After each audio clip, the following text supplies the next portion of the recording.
Na-traffic din ba kayo sa Nagtahan flyover kaninang morning rush hour? Dahil po yan sa toneladang putik na tumapon mula sa isang dump truck. Habang sa Antipolo, nang dahil sa lover's quarrel na aresto ang magkasintahan na kilalang magnanakaw sa kanilang lugar. Para bigyan ng mukha ang balita, Mobile Journal, Ivan Tarinque.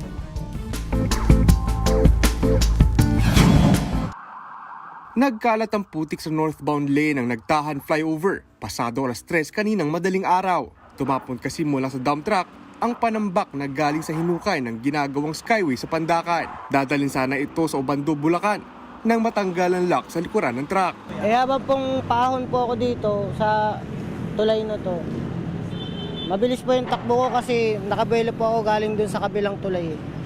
Naramdaman ko po yung pagpatak ng mga putik. Sa kalahati ng karga ng truck ang natapon. Isinara tuloy ang northbound lane ng tulay, kaya maraming naperwisyo.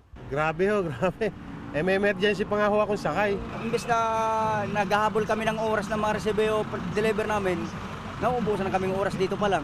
Pasado alas 8 na ng umaga nang malinis ang kalat at muling buksan ang flyover. Natikitan dahil sa obstruction ng driver ng truck.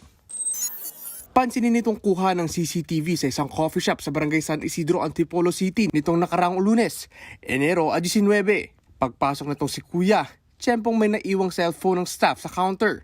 Agad itong dinampot na lalaki, saka umalis, kasama pa ang girlfriend niya. Siguro mga ilang days na po din namin silang nakikita na padaan-daan po sila sa place na yon. Yes po, sobrang sweet po nila, tandem po silang dalawa. Kinabukasan, Martes, sa isang tindahan, kinuhaan din nila ng cellphone ng isang tindera. Miyerkules, tip box naman sa isang pang tindahan ng tinangay na magjowa. Nagpanggap pa ang babae na magpapaload habang si boyfriend palihim na lumalayo. At ito lang Sabado, sinalisin naman nila ang cellphone sa isang convenience store. Pero ang kanilang karera mukhang matatapos pa ng dahil sa LQ. Sa tindi ng away ng magkasintahan, isinuplong na sila sa barangay. Pinapuntahan ko sa tanod at nung mahuli namin yung magjowa, nakumpirma namin na sila rin yung mga salarin sa pagnanakaw ng mga cellphone dito sa Antipolo. Paliwanag naman ng dalawa. Gipit lang po. Gipit lang. Ano ba yung mga pangangailangan? Wala lang pong trabaho. Ang kaso nilang pagnanakaw, nadadagdagan patuloy ng alarm and scandal. Mga kapatid, Mobile Journal Ivan Tarinque po hatid ang mukha ng balita.